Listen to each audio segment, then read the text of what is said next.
Hi, welcome to the Playbook to keep data available and secure with a remote workforce. Um, this- I'm Tim Williams, a solutions architect with the business data and data protection team. With me is Phil. I'll let him introduce himself. Yeah, I'm Phil Jorgensen, also a solutions architect with the network and security team. Okay, so we're here to just talk about the way that ransomware is involved and how it can attack different workloads.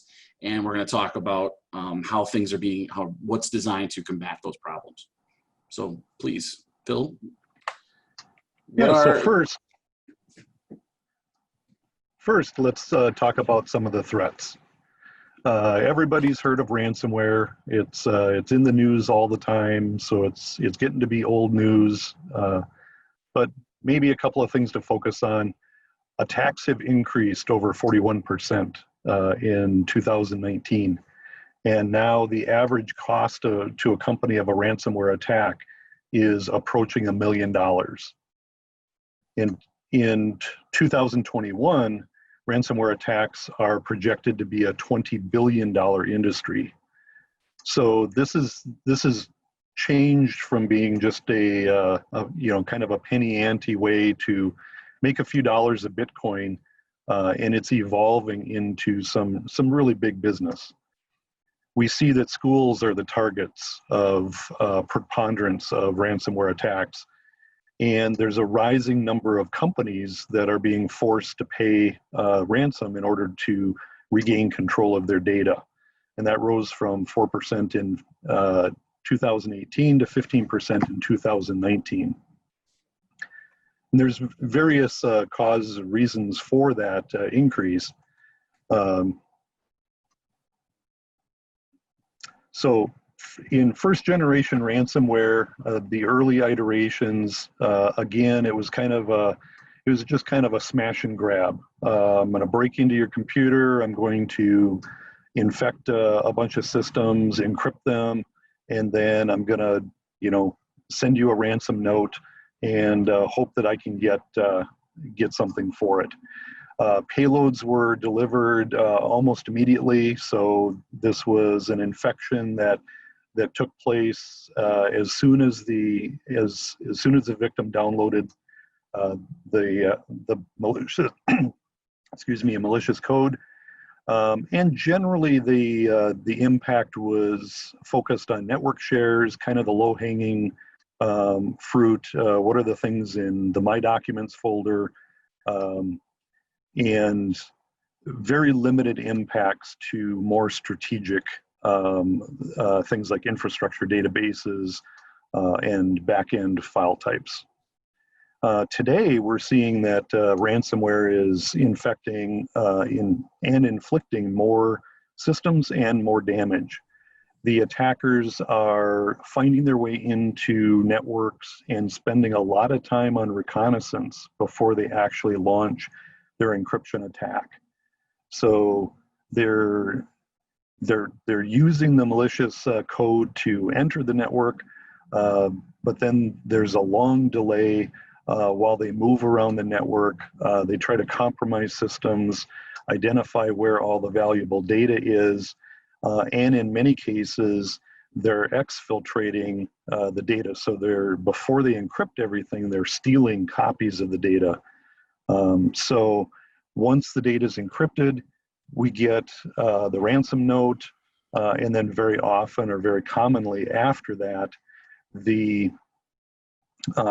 get a second ransom note saying, if you either don't want to pay or in addition to paying to get your files decrypted, you need to pay us again in order to keep those files from being released to the public. So in cases where there's a large amount of private data or some serious sensitive data, then that's kind of a double whammy to the victim. So Tim's going to walk us through what some of our partners are doing as far as how we can combat that ransomware. So the big focus here, right, because we've noticed that they've evolved what they can do. They can target backup data. They can target databases. They can find gaps. In the past, was like Phil called it a snatch and grab, was a great description. It was just get in, get out. Now it's more about getting in and doing damage in other places. So it's really evolved. And so what that means is we need to be more protective of our backups themselves. Our backups are now vulnerable. In the past, they weren't. It was just the shadow copies, the easy restores. So the way we used to be able to do this, or really the only way to do this for a long time, was backup to tape. You had to have a copy on tape, and those tapes needed to be shipped to a warehouse, and they needed to be cataloged and maintained. And if you lost the wrong tape, you could lose the whole backup set. It's a nightmare, and it's a thing that we don't want to do in general at all. People love, I haven't met an administrator yet, and having been an administrator myself, who enjoys working with tapes. It's just not an enjoyable process. It's not. There's nothing to it that's technologically interesting. It's just the only way we had to get offsite, offline data. They also, in the restoration, I mentioned that the restorations were difficult because you could lose a tape. It's also slow because you have to catalog the right tapes, and they don't read nearly as well as they write. So you end up with these very slow processes even to restore small amounts of data. So the next step that we did was working on disk to disk, but that also came with the vulnerability of everything's on your network. So what we had to do was do local disks and try to obscure them, and then still use tape for the secondary copy, but you could be a little less focused for at least your restores. Your local data could be obscured from the network, at least from first generation, where you don't add any network shares, you block the admin shares, you block everything on the server that is available for an attack surface that you can. But what it doesn't do is it still doesn't prevent a malicious actor from accessing the backup server and software directly and making changes. So they could delete the files through the backup software, or they could delete the catalog where you lose all your information of what's on the tapes. There's lots of different ways that they could still compromise that if they found your backup server. And one of the ways they do that is privilege escalation. And so we would try and join servers, or not join your backup servers to the domain at all, even if they were Windows servers. It meant you couldn't use a domain admin account to access and do damage. So it was a little more obscure, but you still had the problem. You had to manage those passwords. So you have to put them somewhere, which is also compromisable, or you have to try and not cycle through them frequently, which also creates problems.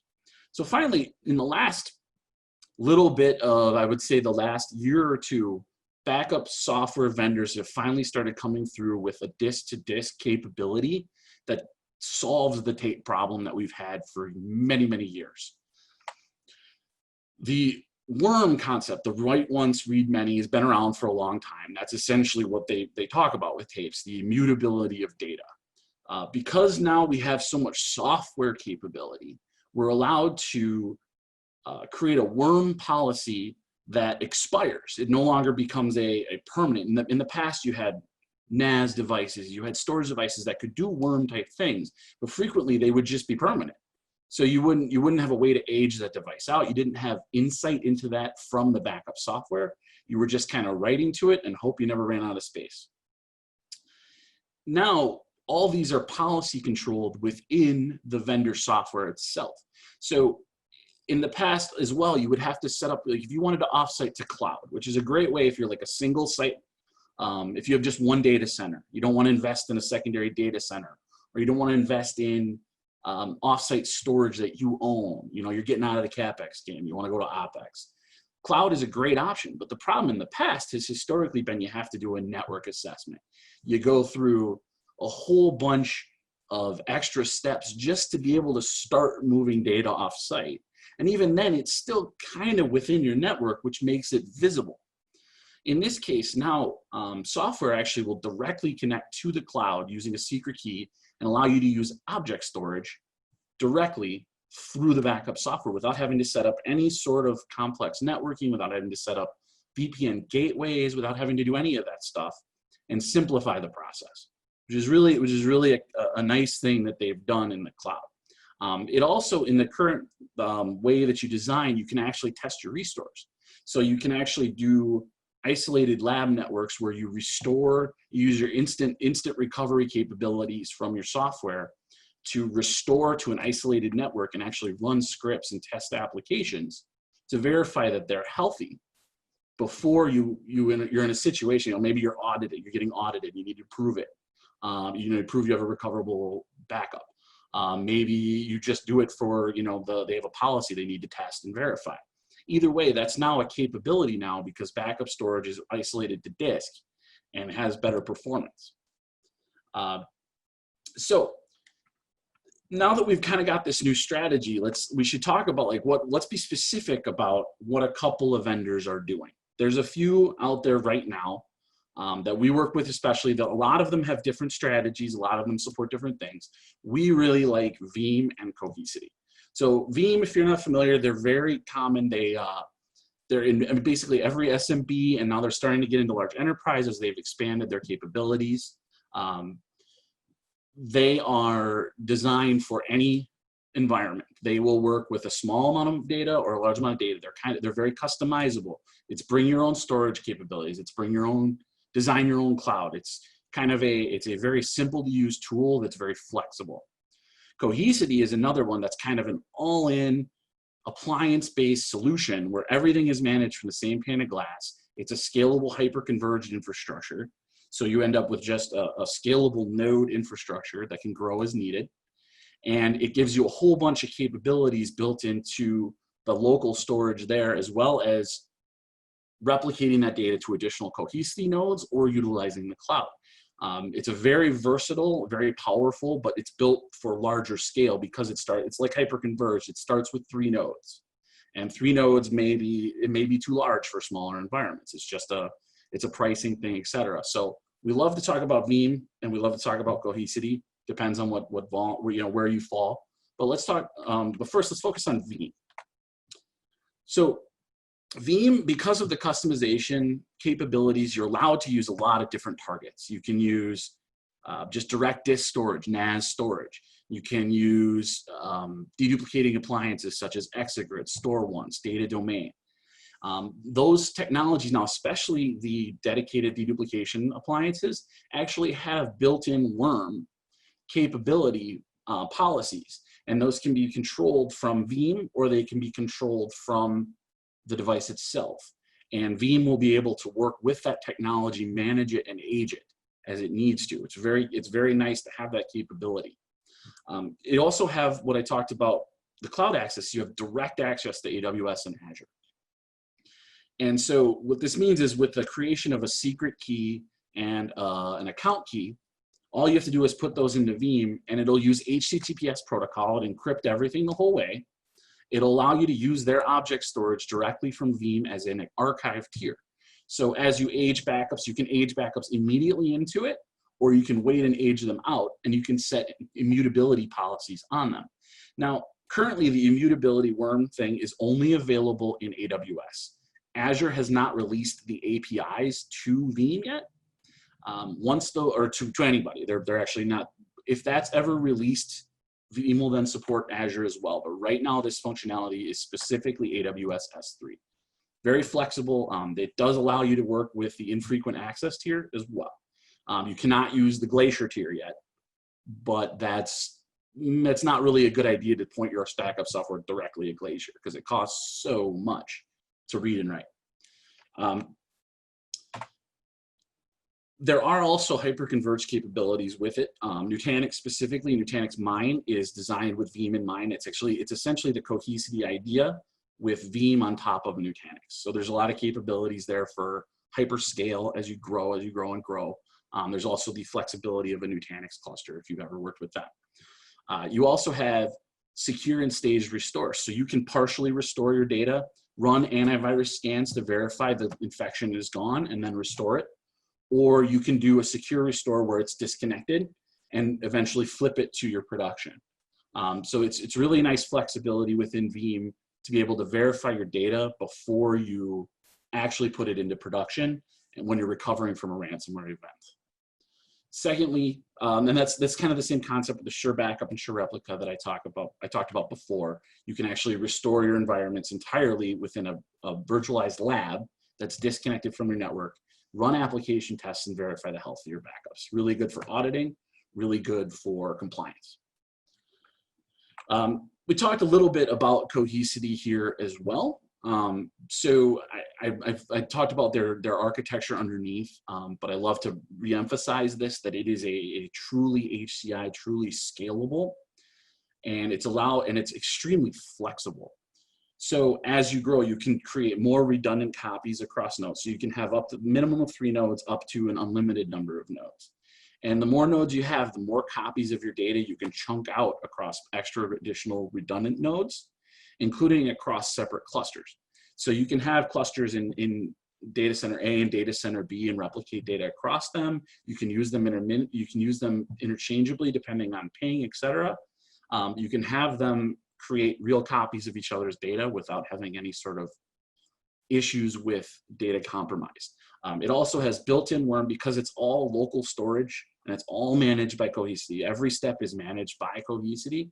The worm capability is in there, functionality built in. It is a checkbox and a policy. Create a policy to create your backup and you check a box and type in a number of days. Extremely simple, extremely effective.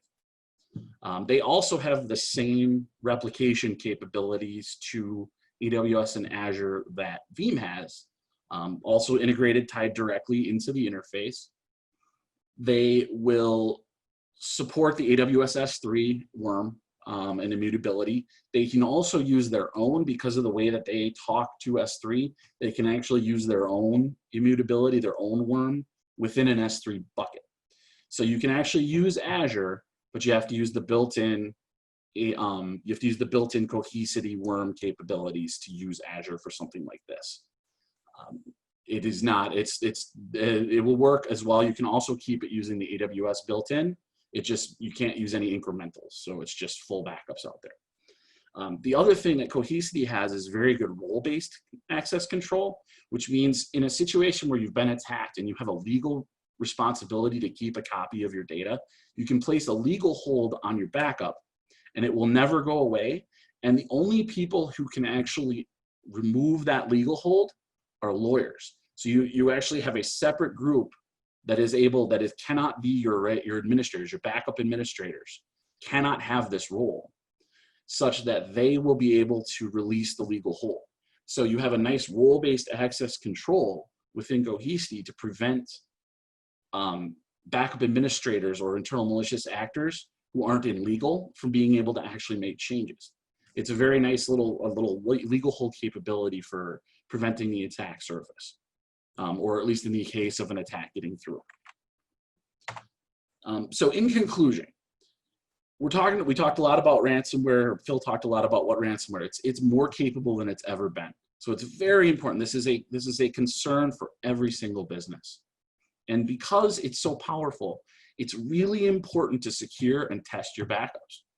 This means doing gap analysis. This means doing full restores, because at least then you can identify what you've missed.